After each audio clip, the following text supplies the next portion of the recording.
Alrighty guys, it is I-Free700. We are back with some Warhammer 40k lore. This time, what the fuck is the Cythor Fiends? Now, the Cythor Fiends are a very fascinating group because they make a large appearance in Helbrecht. Helbrecht does, after all, his first crusade against the Cythor Fiends.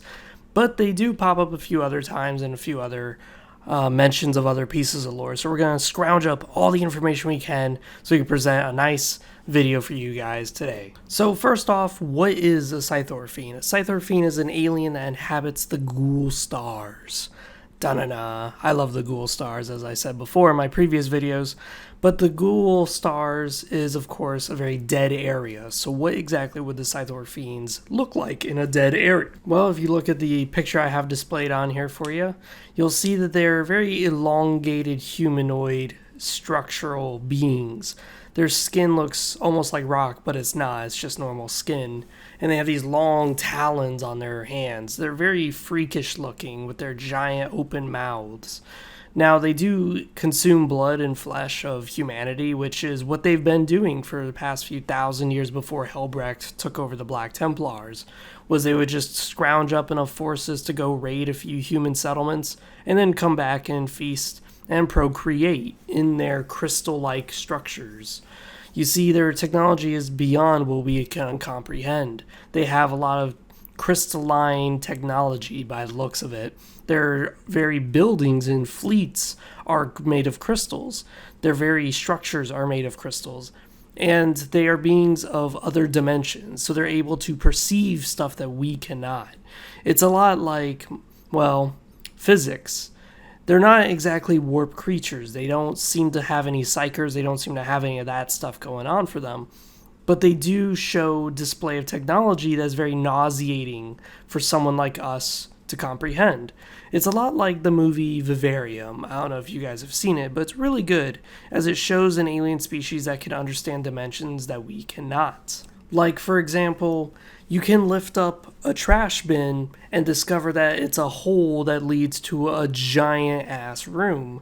But when you look around the hole, you notice that it's just flooring. There's no way that there's a giant room in there, but yet somehow there's a pocket, another dimension, that you are not perceiving that creates that hole that leads into this massive room. So this is the way the physics would be roughly explained. I'm not a physicist.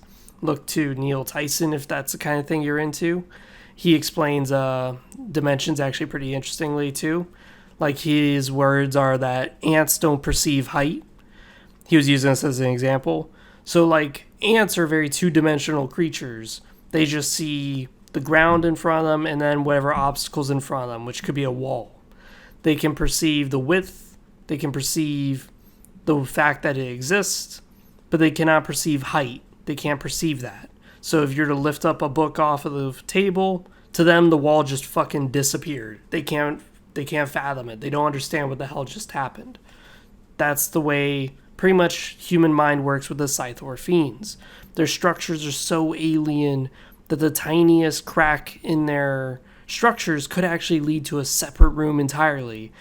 But you may think, well, their structures sound very difficult to navigate. How is it that their structures are so easy to navigate, for them at least, when they're taller than a human, they're bigger than a human, and humans are having a hard time cramming themselves into these spaces? Well, I'm glad you asked. You see, the Cythor Fiend are actually beings of energy. They're not beings of flesh and blood. I know it looks like they are beings of flesh and blood, but no, they're more akin to the very first form of life that ever existed in Warhammer 40k, known as the Mighty Cretan of the Necron tier.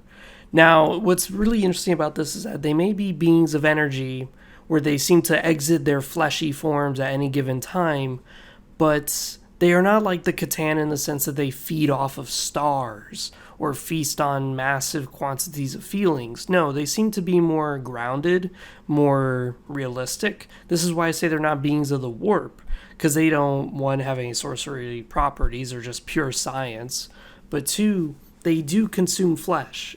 And a lot of their weaponry exhibits that, because like their weapons would be these crystal shards that just dart through your armor, dart through you, just spraying your blood everywhere, which is really good, especially if they're beings of Jewish type ancestry where they like to have kosher, make sure that their meat has no blood in it, which definitely seems to be the case, seeing as how every time they fight, they just bleed out their victims, which of course can be the fact that maybe blood is toxic to them. Maybe the oxygen in the blood is too toxic, whereas the meat, the raw sustenance, the raw protein is fine for them.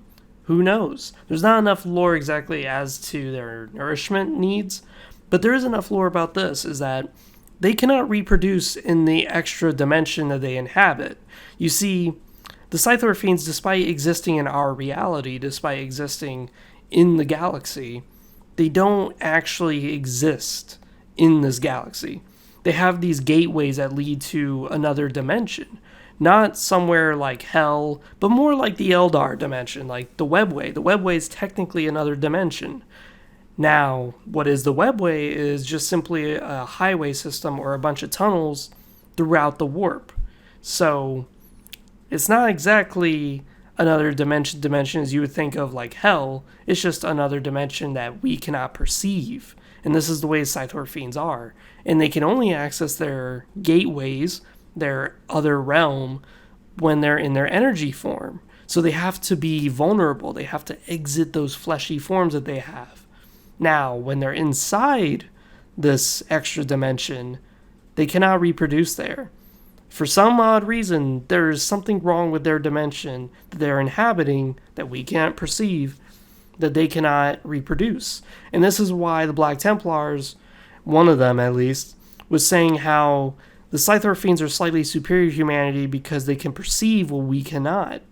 But they're still inferior to humanity because they need to reproduce in our dimensions. They cannot reproduce in their own. They have to reproduce in a way that makes them vulnerable to us, which of course makes them inferior. Because, Black Templars are bigots as fuck. Now, what's really cool with the Cythor Fiends is that we actually see some Xeno versus Xeno combat with them, where Dark Eldar mandrakes are actually torturing and capturing Cythor Fiends in their energy form, and they prey upon them. Now, this is really cool because of the fact that, one, the Cythor Fiends were so scared of the Dark Eldar that it shows how bad the Dark Eldar are. That being captured by the Dark Eldar is so god-awful that the Cythor Fiends sent a distress signal to the Black Templar to come purge them. Isn't that fucking great? You're so renowned for torturing people and making their life utter hell that you make them want to go to complete genocide by the Black Templars instead of being captured. Oh, that's great.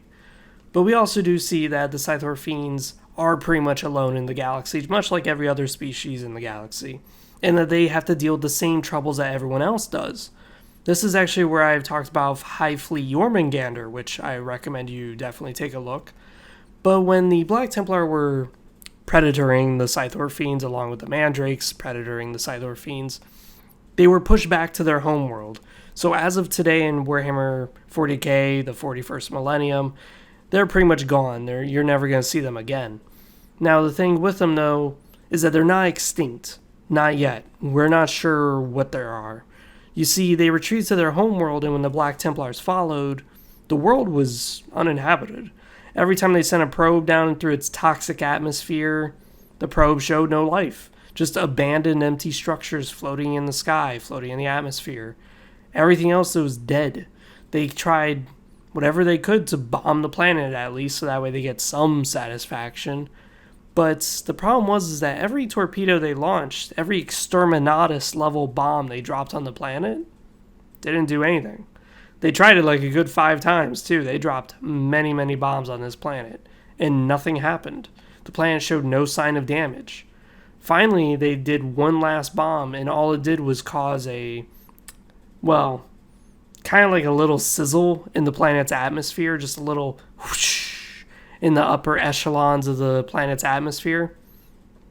And the moment that they turned around and decided to leave to go fight for the Third War of Armageddon, the fire stopped. The fire died. The structures, as of today, still exist. The Cythor Fiends, we have not seen them again, but that doesn't mean they don't exist. They could be doing what the Necrons do, where they fought a foe that is so dangerous that they would rather just hide in their little pocket dimension that no one else has the technology to access, and just wait out their foe. See them fall to the errors of time. Watch them fade away. And once the galaxy is safer, once there is more flesh to harvest, they can just come back.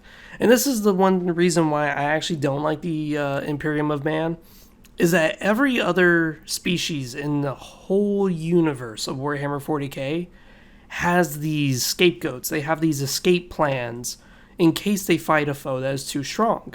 The Necrons, if they fight a foe too strong, they just go into hibernation and just wait. If the Tyranids find a foe that is too strong, they just leave and come back a few thousand years later. The Orcs, if they find a foe that's too strong, well, the foe's never going to kill them because their spores are that resilient. The Eldar, if they fight a foe that's too strong, they hide in the webway. Everyone's got their way of hiding, but the Imperium Man does not. And the Cythor Fiends are one of those where they develop their own way of hiding by just hiding in the dimension that no one else seems to have access to. Now, what that dimension is, we're not sure. But seeing as how they're beings of pure energy, it's probably a dimension that's got a lot of energy in it that can sustain them.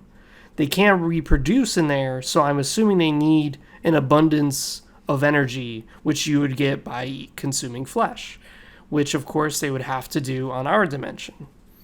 But as far as the Cythor Fiends go, they're totally safe. There's no way anyone else can hurt them. And I actually do like that a lot. I like that a lot, that you see a Xeno race that does have its problems, that does have its issues, that isn't this powerhouse of a dude. They may be powerful by our standards, but they're not powerful by Imperial standards. They're not powerful by Tau standards. But they still deal with their own issues. They're very realistic in the sense where in a galaxy full of war, everyone is going to be dealing with their own shit. Everyone's going to be dealing with their own issues. This, of course, is really nice to see that, hey, these Xenos figured out their own way to deal with the issue. Besides that, has been Free 700. I am out. See you guys next time. Comment down below what you guys think. I hope you guys enjoyed talking about the Cythor Fiends. Most of the photos I used here were just random art that people have drawn because the Cythor Fiends are really awesome. And the Ghoul Stars is full of weird, incomprehensible aliens that just boggle the human mind. Besides that, signing out. Peace.